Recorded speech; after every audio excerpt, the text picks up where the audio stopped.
Hey guys, it's Suki here, and today we're playing more Sherlock. I know it says we have 3.5 hours until we get more story tickets, but that's because I'm recording this episode right after the one from the previous day, so we're gonna continue and use our extra story tickets.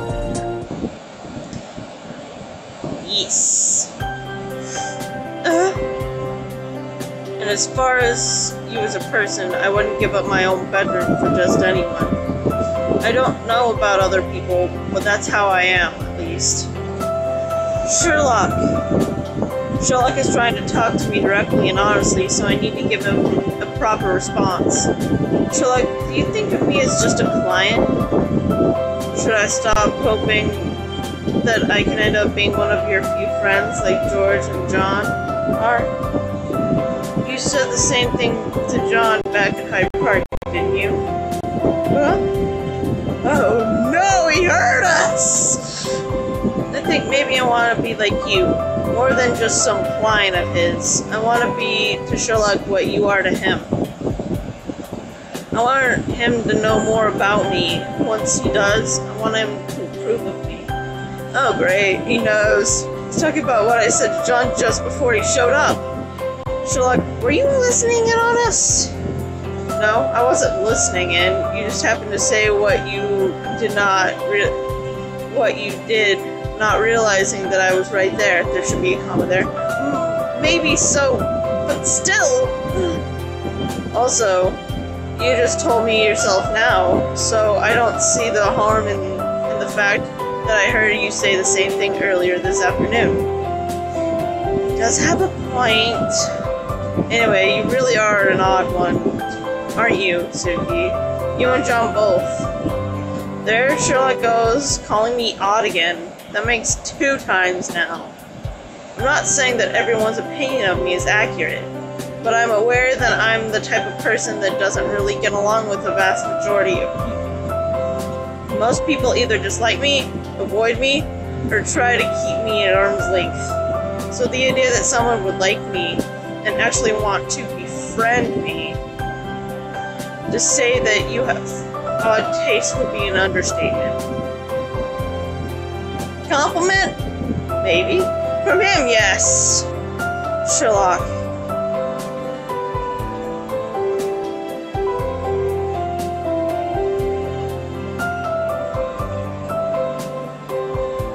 You're not a bad person. You're not a bad person. You're much, much smarter than other people, which is exactly why they might end up misunderstanding you. You're actually a real honest, straightforward person, and you have a really pure, innocent heart. Stop. You don't need to keep going. Huh? Usually people are very unflattering when they speak of me. I'm not used to people complimenting me for anything other than my work as a detective. So I don't know how to react at a time like this. Aww, BB Sherlock! Huh? I've never seen him look like this before. But if I tell him that, he'll end up getting even more embarrassed, so I think I'll keep it to myself. There are 2 things I'd like to ask you, if you don't mind. Oh great. Oh great. That was a wonderful choice you just made. Yay! We're about halfway through the game. Nice! Of course I don't mind. Here's my first question. When you first asked me if I'd help you with your case, I turned you down, didn't I? Yeah, but for some reason you went with me to the theater. At first I thought you wanted your play to succeed so that you would become famous. To be quite honest, I was disappointed. You delivered such an impressive performance in the Midfall Murders, so I was sad to think that in the end, you were only interested in furthering your career. However, to you, the success of the play isn't just about becoming famous or furthering your acting career. Am I right? Yeah, that's right. So what exactly does this play mean to you? What could make you so determined not to give up on this role? Uh-oh. That's my first question. Before I answer that, will you tell me what your other question is? My other question is, Sherlock begins to speak, then falls silent for some reason. Is Sherlock tongue-tied? That's odd. I wonder if it's something that's hard for him to ask. Finally, he fixes his deep brown eyes on me and says, I took the liberty of listening to what you and John were talking about in Hyde Park. Oh, great. It may seem odd for me to say this, but I actually thought I was jealous of you for being able to fall in love with him. But it seems I was wrong. What? It seems that it's not you that I'm jealous of. I'm jealous of Sherlock for being the object of your attraction. God.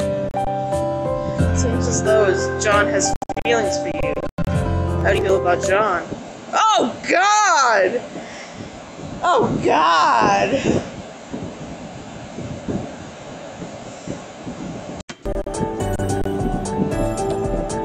It's a sweetie checkpoint! Alright.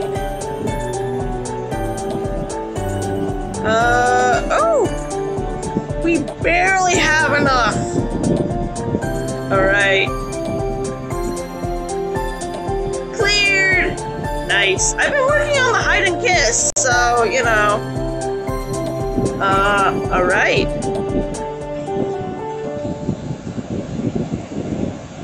Yes. How do I feel about John? I can't figure out why Sherlock is asking me this, and I feel confused. John has feelings for me, and he wants to know if I'm in love with John? Why would Sherlock ask me something like that? Overwhelmed by the question, my mind goes blank when I hear the faint sound of steps creaking from the hallway, snapping me back to reality. Before I even have time to turn around, John appears, apparently having just returned home. It's chilly out tonight, huh? Might be foggy tomorrow. London was known for its fog back in the 19th century, but not anymore. And as it would happen, it wasn't really fog that used to blanket this city. The growth of industry led to increased air pollution, which... Okay. You were talking about something you'd prefer I not hear, weren't you? Don't worry, I just came to bring you the mail. Having taken off his coat, John sets several letters on the table. Sherlock glances at them, and then his face immediately turns pale for some reason. Walking up to the table, he picks up one of the letters.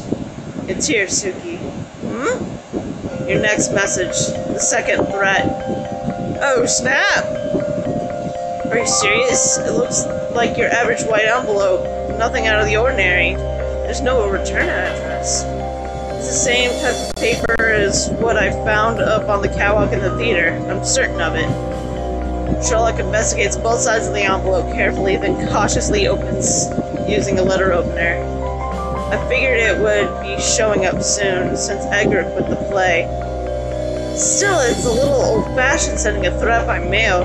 They could have just sent an email. Or called, or something. Anyways, it would leave a trail as it passed through the servers. It's actually easier to hide your identity using non-digital means of communication, as long as you don't leave behind any evidence. Just like last time, inside the envelope is a piece of stationery filled in thirds. I'll warn you again, if you don't want to end up like Edgar, turn over the data you received from Sarah to me. You will receive instructions on how to turn it over later. The data you received from Sarah? Who's Sarah? Sherlock and John both look at me. That has to do with the first question you asked me a few minutes ago, Sherlock. You're referring to when I asked you why you were so determined to make this play succeed? Yeah, I'm gonna tell you about Sarah. And about that as well.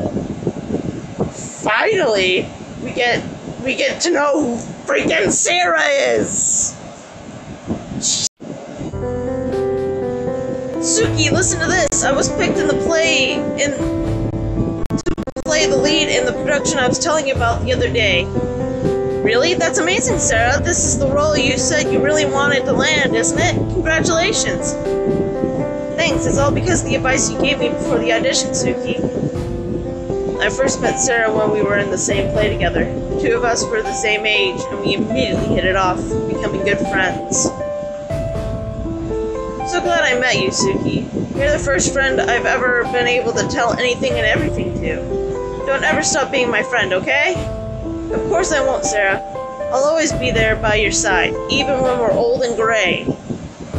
Sarah's parents died when she was young, and she grew up in a children's care facility. She told me about how life had been hard for her from the time she was a child. But she was always smiling, always cheerful, and you'd never know what a difficult past she had. I loved her deeply. She was a fantastic friend, the kind of person I wanted to be myself. Then I got busy with work for a while, and I wasn't able to see her. By the time I received word that she was ill, it was too late.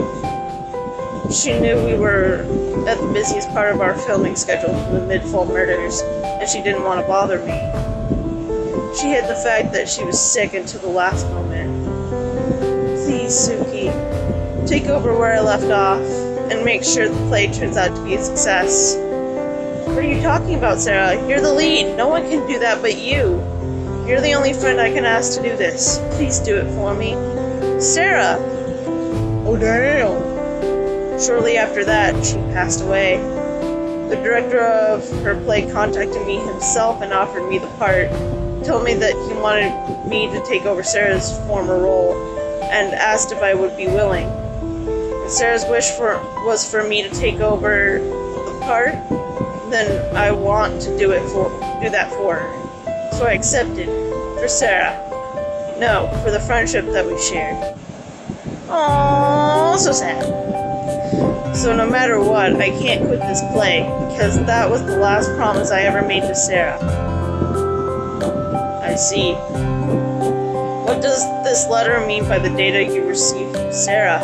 I don't know. When she passed away, the only thing she left me was a card with a message. Wait! You don't think that was relevant before? Jesus, woman. Ugh. Did you remember something? Yeah, I thought, though I could be wrong about it.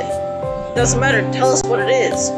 Shortly after Sarah died, a lawyer came to the theater saying he had an item that Sarah had left for me. At the time, I was in rehearsal, so the lawyer came by and said that he had left it in my dressing room. He said she'd left you an item? But the only thing you got from her was a card, right? Yeah, when I got back to my dressing room, there was a card in the front mirror, and that's it. I take out the card from Sarah, which I'd been keeping inside my schedule book, and show it to the two of them. This is it. I always keep it with me, so that Sarah will watch over me.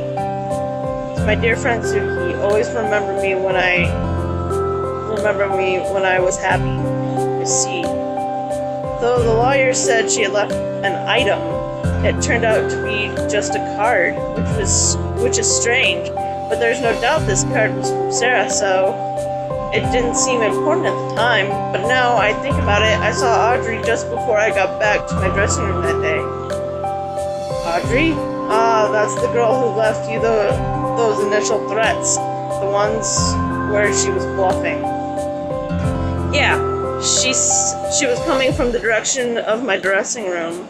When I said something to her, she seemed really startled. I guess you could even say her reaction was a little odd.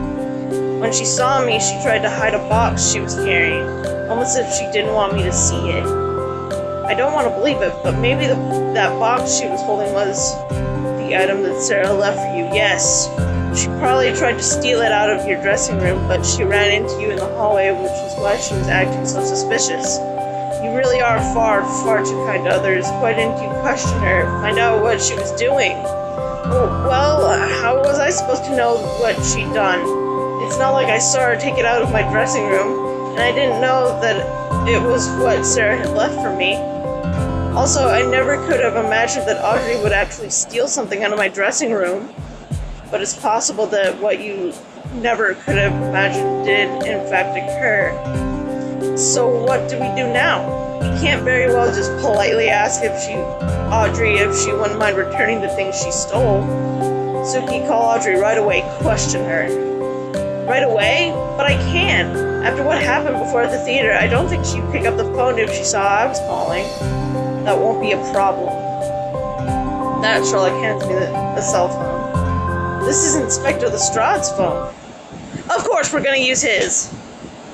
I'm gonna do one more to end up the chapter, because we're so close.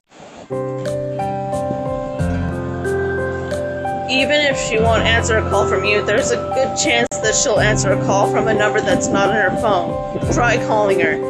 But I don't see the harm. We're just borrowing his phone for a bit. Right. I bring up Audrey's number on my phone screen. I dial it using Inspector Lestrade's phone. It rings briefly, then someone quickly answers. Hello? Who's this? Audrey? Before I can answer, Sherlock takes the phone from me and switches it to speakerphone. It's just Sherlock Holmes. You stole the item that Sarah left for Suki out of her dressing room, didn't you? He's just going to lead off with that? Jesus, Sherlock! You again? I have no idea what you're talking about. Attacking me out of the blue like this? If you're going to accuse me of things I never did, I'm calling the police. Answer the question. You stole the item Sarah left for Suki, didn't you? I haven't a clue what you're referring to. I'm hanging up. An eyewitness saw you take the box out of Suki's dressing room that day in question. What? The security camera in the hallway of the theater also recorded you taking the box out of Suki's dressing room. If I report this to police, you'll be the one who ends up in trouble here. There wasn't any witness, and I'm sure there isn't a security camera in the hallway either. Is he bluffing in order to get her to talk? That box was one of the things Sarah left for all of us working on the play. Her lawyer brought them over for us. It didn't matter whether it ended up with Suki or with me. So Audrey did take it. And she's in danger. If she has it, she's in danger. Oh, shit! So Audrey did take it. Sarah gave that box to the lawyer along with the card, instructing him to give it to Suki. So why didn't you go ahead and return it to her? Oh dear. Really? I had no idea. You're obviously lying. I did take it back with me, not realizing it was meant for her, but then I lost it. So even if I wanted to give it back, I couldn't. What a shame. You're lying. You still have it, don't you? Oh my god. And that's the end of the chapter.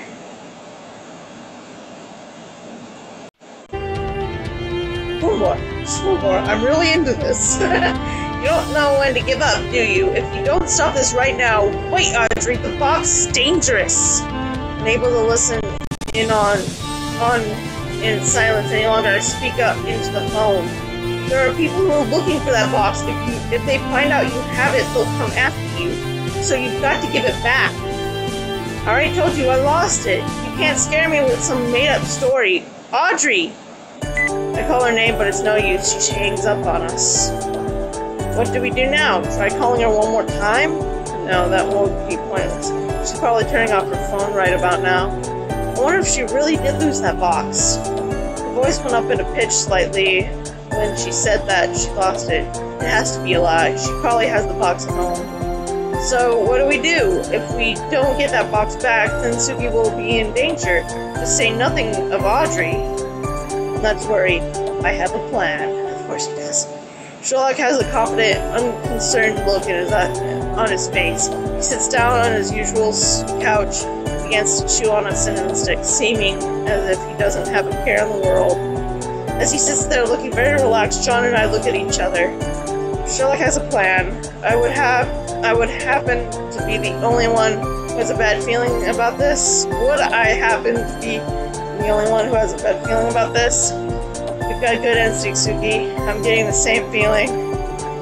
I heard that you two. We'll settle all this tomorrow. The data thereafter. It seems like it's related to the box Sarah left for me. But Audrey has the box. If I don't get it back and find out what this data is, I won't be able to fight the people who are sending me these threats. Still, I wonder if it's really going to be possible to get that box back from Audrey, given how she's acting. What on earth could this plan of Sherlock's be? Hey, preview! Here we go with freaking Lestrade and Hercule, and oh my god, Hercule still has the mustache on! Dear Lord! So, we're now up to the 4th installment of Fun and Games with Lestrade. I can't speak because this is so ridiculous. Fun and Games with Inspector Lestrade. My, how the time flies. What happened to the part about making me seem more desirable? Can I just go home now? Hercule, are you wearing that mustache again? You've certainly taken quite a liking to it, haven't you? It's surprisingly popular among the ladies in my fan club, you see. Lately, I've been receiving quite a few mustache-themed gifts. It's still a false mustache at the moment, but I've even been thinking about growing out one of my own eventually.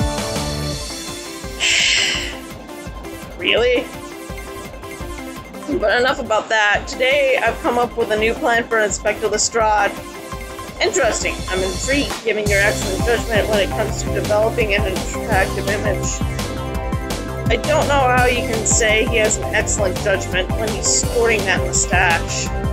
Inspector Lestrade, would there happen to be anyone close to you who women are drawn to? Drawn to? You mean someone who's popular with women? Exactly. By imitating the way that person talks and carries himself, you can learn how to make women fall for you. So you're suggesting that you choose someone close to him and learn from their example. I see. Imitate someone close to me who's popular with women. Your very presence here interferes with my ability to think straight. I don't want you in my sight. Don't speak, don't move, don't look at me. In fact, don't even breathe. Wow, I was the spitting image of Sherlock just now, wasn't I? I think women might just like that, don't you? So, you chose my little brother. But women don't like him at all. But Sherlock's a good-looking guy, and he seems to have his fair share of female fans on the internet. Though as soon as he opens his mouth and starts talking, women go running the other way. Hold on a second. Oh, I know I was just imitating Sherlock, but it just now hit me that what I said, and now I'm getting all depressed. Coming up next, Chapter 5, Sherlock's plan to recover the box Sarah left for Suki is put into motion. Blech. Speak. Will it turn out to be a good idea, or a huge mistake? Something is going to bring Beatrice to the great detective closer together. Will it be the dark interior of a closet? Oh my! Perhaps a sudden explosion. This ought to be good. I make use of every last bit of my brain's bandwidth. No, wait, not bandwidth. Maybe it was RAM or something. Dear Lord, those three, they're hopeless. Anyways, that's the end of this episode, so don't forget to hit that bell icon to get notifications of when I do streams and put out videos. And I hope you guys have a good day, a good week, and we'll see y'all in the next episode.